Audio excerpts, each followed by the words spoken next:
कोल्हापुरातल्या रंकाळ्यावरती भानामती आणि करणीचा प्रकार उघडकीस आलाय। गार्डनमध्ये लाल रंगाच्या कापडामध्ये काळी बाहुली आणि लिंबू सापडलाय। रंकाळ्यावरती दररोज हजारो पर्यटक कोल्हापूरकर येतात आणि अशातच या ठिकाणी करणी आणि भानामतीचा प्रकार घडल्यानं खळबळ माजली आहे। कोल्हापूरमधली घटना रंकाळा तलावाच्या इथे कोल्हापुरातल्या रंकाळा भागामध्ये भानामतीचा प्रकार उघडकीस आलाय।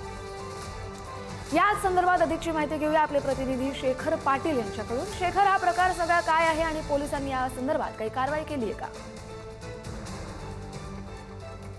या संदर्भात कुठलीही कारवाई जी आहे ती करण्यात आलेली नाही। मात्र हा एक धक्कादायक प्रकार जो आहे तो काल रात्री समोर आलेला आहे। रंकाळ्यावरती काही जण फिरायला गेले होते, त्यांच्या निदर्शनास हा व्हिडिओ जो आहे तो त्या ठिकाणी पाहायला मिळालेला आहे आणि त्या घटना पाहिल्यानंतर त्यांनी तात्काळच आपल्या मोबाईलमध्ये हा सगळा प्रकार रेकॉर्ड केला आणि पुढारी न्यूजकडे पाठवला।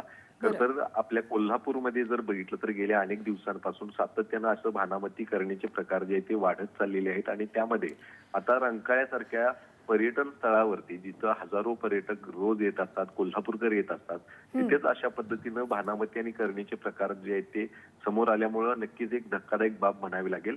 अशा पद्धतीनं अंधश्रद्धेला बळी पडणाऱ्यांची आता किती मोठ्या प्रमाणात त्या ठिकाणी खर तर अनेक दिवसांपासून हे सगळे प्रकार घडत होते, मात्र त्यांची हिंमत किती मोठ्या प्रमाणात वाढलेली आहे हेच यातून दिसते। त्यामुळे निश्चितच या सगळ्यांवरती तात्काळ कडक कारवाई करणं गरजेचं आहे। हे जे कोणी केलेलं आहे नक्कीच शेखर, गेल्या अनेक दिवसांपासून हे प्रकार समोर येतात, त्यामुळे पोलीस काय कारवाई करतात हे पाहणं महत्त्वाचं असेल।